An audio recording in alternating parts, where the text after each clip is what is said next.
Esta es la primera vez que me dirijo a vosotros en este año que acabamos de estrenar, por lo que lo primero es desearos un fantástico año. Este año, la verdad es que espero que sea bastante bueno para los consumidores. Por lo menos lo que sí está claro es que vamos a tener novedades muy importantes. Una de las primeras cosas que conoceremos será la opinión por fin del Tribunal de Justicia de la Unión Europea sobre el IRPH. También conoceremos lo que opina el abogado general sobre los acuerdos privados que ofrecieron muchos bancos para eliminar la cláusula suelo de las hipotecas sin devolver el dinero. Y seguramente también conozcamos la propia sentencia del Tribunal Europeo sobre este asunto. No sé para cuándo estará previsto, pero muy posiblemente conozcamos en este año también las conclusiones del abogado general sobre los gastos de hipoteca y la comisión de apertura. Esas son las noticias más importantes que ahora mismo me vienen a la cabeza que conoceremos este año procedentes de Europa.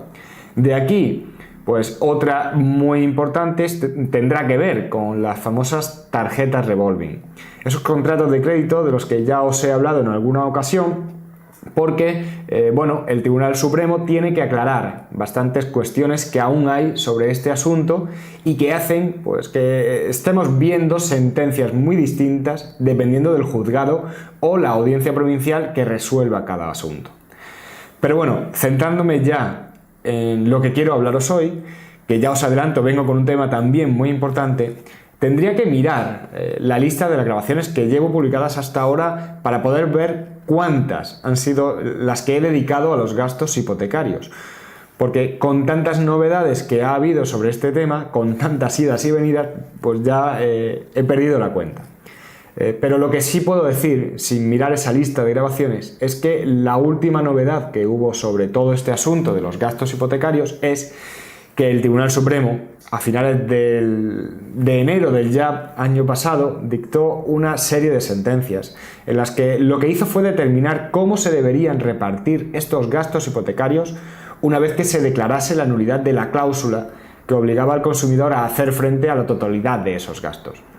Así que te pido que te quedes conmigo un poco más, porque hoy te voy a decir lo que opina la Comisión Europea sobre todo este asunto de los gastos hipotecarios.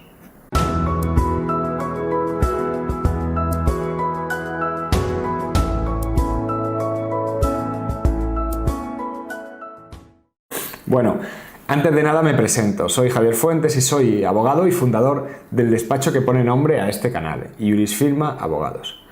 Bueno, pues como he dicho al principio, el Tribunal Supremo hace casi un año, el 23 de enero de 2019, dictó una serie de sentencias, todas prácticamente iguales, en las que dijo cómo se tenían que distribuir los gastos hipotecarios. Concretamente, los gastos de notaría, de gestoría, de registro y faltaba el impuesto de actos jurídicos documentados, pero porque un par de meses antes ya dejó claro que no lo pagaría el banco, que lo pagaría el consumidor.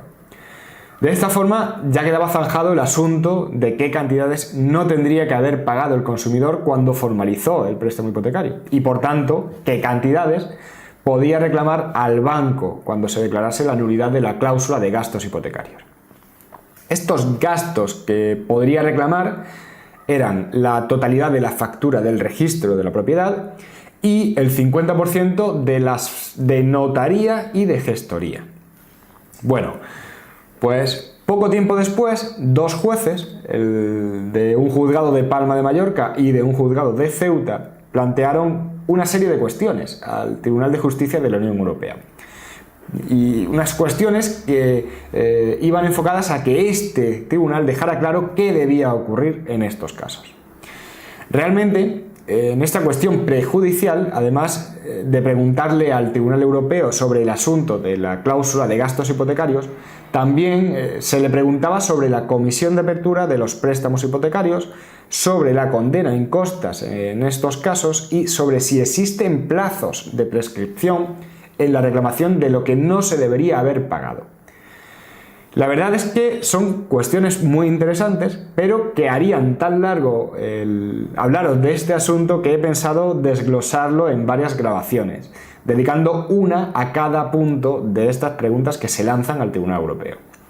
Bueno, pues como ya probablemente sepáis de otros asuntos que ha tenido que ver el Tribunal de Justicia de la Unión Europea, porque ya os he hablado de esto antes, antes de que se dicte la sentencia, solemos conocer la opinión de la Comisión Europea y después la del abogado general. Bien, pues ahora, de este asunto, lo que se ha dado a conocer es el dictamen de la Comisión Europea, que no es sino la propuesta que hace esta comisión al Tribunal de Justicia de la Unión Europea sobre cómo cree que deberían contestarse esas preguntas que se le plantean.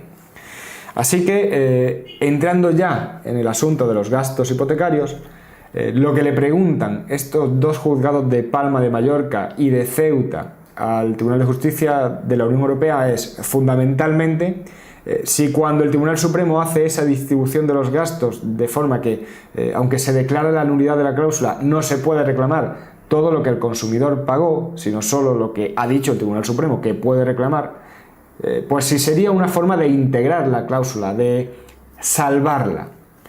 Porque algo que ya os he repetido en muchas ocasiones es que cuando se anula una cláusula, esa cláusula se debe eliminar del contrato. No cabe que el juez, por ejemplo, en vez de eliminarla, pues le cambie el contenido o que lo sustituya por alguna norma. No. En estos casos, si la cláusula es nula, la cláusula se debe borrar. Y esto es así simplemente porque lo que se pretende con esto es disuadir al banco de incluir una cláusula que pueda ser nula. Quitarle las ganas de incluir una cláusula abusiva, simplemente para que no le traiga cuenta incluir este tipo de cláusulas. Entonces, claro, cuando nos encontramos ante una cláusula de este tipo, una cláusula de gastos hipotecarios, y se anula, el Tribunal Supremo lo que dijo es que una vez que se elimina la cláusula hay que ver quién debería haber pagado cada uno de estos gastos. Bien, pues la Comisión Europea, para analizar si la solución dada por el Tribunal Supremo sería realmente integrar la cláusula que se anula, dándole un contenido al hueco que deja esa cláusula, o ver si realmente se limita a decir lo que hubiera pasado si nunca hubiera existido esa cláusula, conforme a la legislación que se debería aplicar, pues entra a ver cada gasto de forma individual. Así que voy a hacer lo mismo. El primero que analiza es el gasto de notaría, la factura del notario por el otorgamiento de la escritura pública. En este caso, el Tribunal Supremo dijo que estos gastos se tendrían que pagar a medias entre el banco y el prestatario, cada uno el 50% de la factura. Para la Comisión Europea, esta distribución que se realiza es correcta, porque entiende que se está aplicando la normativa sobre aranceles notariales, de forma que la cláusula lo que buscaba era evitar la aplicación de esa normativa conforme a la que las dos partes son interesadas en la escritura, y las dos partes tendrían que pagar a medias este gasto. Por eso, al eliminar la cláusula, se tiene que aplicar esta normativa concreta de los aranceles. En definitiva, respecto de este gasto, la solución del Tribunal Supremo es correcta para la Comisión Europea. El siguiente gasto al que se refiere la Comisión es el del registro de la propiedad. Aquí el Tribunal Supremo dijo que este gasto lo tenía que pagar íntegramente el banco y llegó a esa conclusión también por aplicación de la normativa que regula los aranceles de los registradores de la propiedad, porque esa normativa decía que debe pagarlo el interesado en que intervenga el registrador. Y el que el Supremo entiende que está interesado es precisamente el banco que inscribe una hipoteca a su favor. En este caso, pues ocurre igual que respecto de la notaría y la Comisión entiende que es correcto lo que dijo el Supremo. Bueno, pues llegamos ahora a ver qué piensa la Comisión Europea de que el Tribunal Supremo dijera que la factura de la gestoría, que se encarga de tramitar la inscripción de la escritura en el registro, se tuviera que pagar a medias, por lo que solo se podría reclamar ese 50% de la factura. Bien, pues aquí la Comisión Europea ya no está tan de acuerdo con lo que dijo el Supremo. En este caso, el Tribunal Supremo intentó aplicar una normativa bancaria para justificar que este gasto lo deberían haber pagado a medias entre el banco y el prestatario.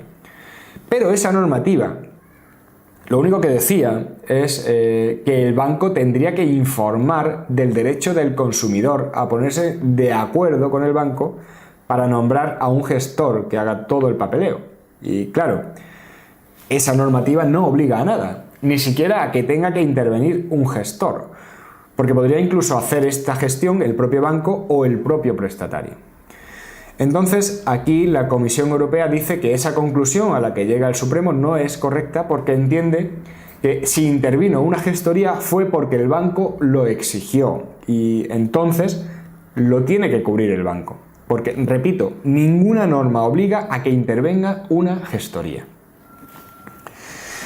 Al respecto del impuesto de actos jurídicos documentados, bueno, pues la Comisión Europea, aunque no entiende, como creo que nos pasa a todos, los vaivenes que tuvo el Supremo con todo esto, y además se lo echa en cara, pues entiende que la solución de que lo tenga que pagar el consumidor viene de aplicar la normativa del impuesto y no de limitar los efectos de anular esta cláusula.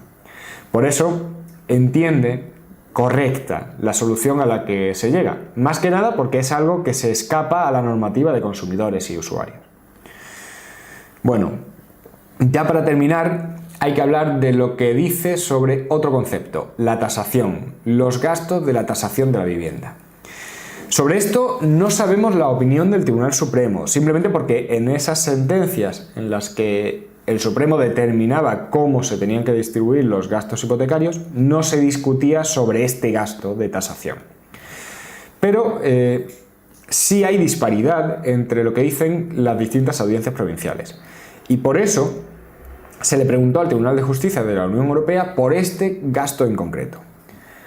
Bueno, pues la Comisión Europea entiende que el criterio mayoritario que siguen las audiencias provinciales, que es el de entender que el consumidor es quien tiene que pagar la tasación y por tanto que no puede reclamar al banco este gasto, no es correcto. La Comisión entiende que ese criterio lo que hace es subsanar la eliminación de la cláusula en lugar de aplicar una normativa que obligara al consumidor a cubrir este gasto si no existiera esa cláusula. Simplemente porque no existe ninguna norma que lo obligue, porque la normativa solo exige que exista una tasación, pero no a costa del consumidor.